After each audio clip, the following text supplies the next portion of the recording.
5 में से एक औरत इंडिया में पॉलीसिस्टिक ओवरी सिंड्रोम PCOS से पीड़ित होती है। PCOS भारत में कई औरतों को अफेक्ट करता है और ये एक मुख्य कारण है इनफर्टिलिटी का। हाय, मैं सानिया मिर्ज़ा हूँ और मुझे खुशी है कि मैं डॉक्टर महरीन का स्वागत कर रही हूँ, जो एक मशहूर हेल्थ एक्सपर्ट हैं। आज वो हमें PCOS के प्रॉब्लम्स को मैनेज करने के लिए कुछ प्रैक्टिकल टिप्स देंगे। PCOS के बारे में जानकारी बढ़ाने से कई औरतों को फ़ायदा हो सकता है, क्योंकि इस बीमारी को लेकर कई गलत विचार हैं। डॉक्टर, क्या आप बता सकते हैं कि एक बैलेंस्ड और पोर्शन कंट्रोल मील PCOS पेशेंट्स के लिए कैसे हेल्पफुल हो सकता है? Thank you Sania for this wonderful question. PCOS के पेशेंट में जनरली जो हमारे पास पेशेंट्स आते हैं वो ज़्यादातर ओबेसिटी या फिर ओवरवेट होते हैं, तो इसीलिए हम उनको सबसे पहला जो इंस्ट्रक्शंस देते हैं वो ये होता है कि वो अपनी डाइट कंट्रोल करें। डाइट कंट्रोल, लाइफस्टाइल मॉडिफिकेशन, ये एक बहुत इम्पॉर्टेंट फैक्टर है PCOS मैनेजमेंट में। 40 to 80% ऑफ द पेशेंट्स वो सफ़र करते हैं आइदर ओबेसिटी से या फिर वो ओवरवेट होते हैं। तो उसमें मोस्ट इम्पॉर्टेंट फैक्टर जो है वो हमारा डाइटरी मॉडिफिकेशन का है, जिसमें आपको जंक फूड्स अवॉइड करने हैं, जिसमें आपको रेगुलर आपको बैलेंस न्यूट्रिशन लेना है ताकि आपका जो है वेट कंट्रोल हो सके। Thank you. Thank you doctor. क्या आप बता सकते हैं PCOS को मैनेज करने में फिजिकल एक्सरसाइज कितनी ज़रूरी है? Thank you for this relevant question, Sania. This is a very important factor in the PCOS management.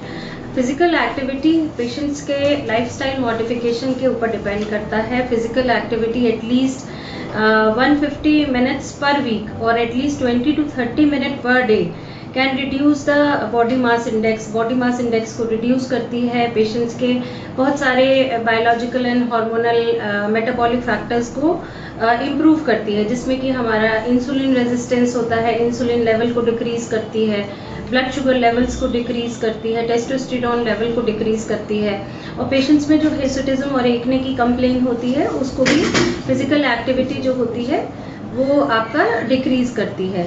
और फिजिकल एक्टिविटी जो होती है वो हमारे रिप्रोडक्टिव फंक्शंस को, जो PCOS पेशेंट्स में होता है और PCOS पेशेंट्स में जो हार्मोनल इम्बैलेंस होता है उसको भी इम्प्रूव करती है। तो एटलीस्ट आपको, हम पेशेंट्स को यही इंस्ट्रक्शंस देते हैं कि पेशेंट्स को आपकी फिजिकल एक्टिविटी बढ़ानी है ताकि जो है पेशेंट्स का वेट भी कम हो, पेशेंट्स का हार्मोनल और मेटाबॉलिक इम्बैलेंस जो है वो भी ठीक हो। Thank you.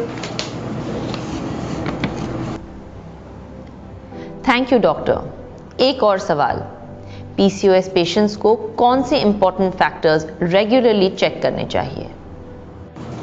Thank you Sania for asking this question.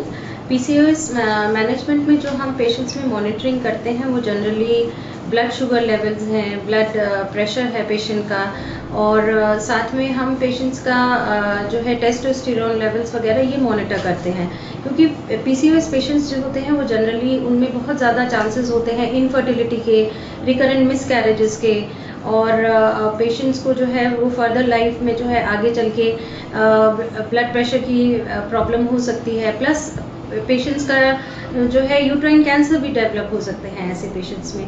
तो जनरली इन पेशेंट्स में हमें रेगुलरली जो है blood sugar levels, blood pressures, इनकी मॉनिटरिंग करनी पड़ती है ताकि हम पेशेंट का अर्ली डिटेक्शन कर सके, क्योंकि प्रेगनेंसी में भी ये PCOS वाले पेशेंट्स जो हैं वो जेस्टेशनल डायबिटीज़ मेलाइटिस के साथ प्रेजेंट कर सकते हैं, जिसको कि हमें अर्ली प्रेगनेंसी में GTT टेस्ट से एक टेस्ट होता है जिससे हम डिटेक्ट कर सकते हैं। तो इनकी रेगुलर मॉनिटरिंग से हम पेशेंट का फर्दर लाइफ जो है वो भी चेंज कर सकते हैं, प्लस हम अर्ली डिटेक्शन भी कर सकते हैं। Thank you so much.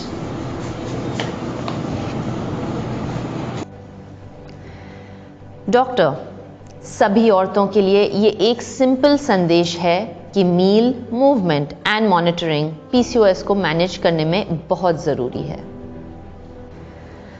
धन्यवाद डॉक्टर महरीन, आपके वैल्यूएबल टिप्स के लिए जो PCOS को अच्छी तरह से मैनेज करने में मददगार हो सकते हैं। मैं खुद एक एथलीट हूँ और मैं समझती हूँ कि लाइफस्टाइल मैनेजमेंट एक हेल्थी फ्यूचर के लिए कितना ज़रूरी है। आओ मिलकर इस सोच को बदलें, जानकारी बढ़ाएं और इस सफ़र में एक दूसरे का साथ देकर अच्छी सेहत और खुशी की ओर बढ़ें।